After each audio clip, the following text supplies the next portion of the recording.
आज रमज़ान स्पेशल में तवा कलेजी बनाएंगे। इसको बनाने का सबसे नया और सबसे आसान तरीका बताऊंगी और मैं आपको इस बात की भी गारंटी देती हूँ, अगर आपने इसको एक बार भी बना लिया ना तो आप हर बार कलेजी इसी तरीके से बनाना पसंद करेंगे। तो चलिए फिर देख लेते हैं कि मैंने इसको कैसे बनाया है। वीडियो को फुल देखिएगा, इसके बिल्कुल भी मत करिएगा। इसके लिए ये मैंने 1 किलो दिल गुर्दे और कलेजी लिए हैं। इनको देखिए इस तरीके से छोटे छोटे पीसेस में काट लेंगे। आप इसके पीस भी अपनी पसंद के हिसाब से कर सकते हो, छोटे बड़े जैसे भी आपको सही लगे। लेकिन मैं आपको बताना चाहूँगी, अगर आप इसके छोटे पीस करेंगे तो ज़्यादा अच्छा होगा। छोटे पीस क्या है, थोड़े आसानी से गल जाते हैं। अब एक बड़े से बर्तन में पानी भर लेंगे और कलेजी को इसमें डाल देंगे। अभी इसमें नमक, नींबू, दही, छाछ वगैरह कुछ भी नहीं डालेंगे। इसको करीब 15 से 20 मिनट के लिए ऐसे ही रहने देंगे। इसको भिगोने से क्या है, इसके अंदर जितना भी ब्लड, गंदगी वगैरह होगी वो निकल जाएगी। अभी इसको तो साइड में रख देंगे। ये 3 टमाटर लिए हैं, 2 प्याज लिए हैं और करीब 5 से 6 हरी मिर्ची लिए हैं। पहले इनको अच्छे से वॉश करेंगे और इनको देखिए इस तरीके से बारीक बारीक काट लेंगे। आप इसमें प्याज और टमाटर की क्वांटिटी अपनी ज़रूरत के हिसाब से कम ज़्यादा कर सकते हो। आपको जितनी भी ग्रेवी चाहिए उसी हिसाब से ले लें।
Oh, buddy.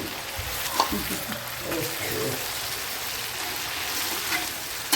So, 3 से थोड़ा रखते हैं, गलती से थोड़ा एक से आगे हो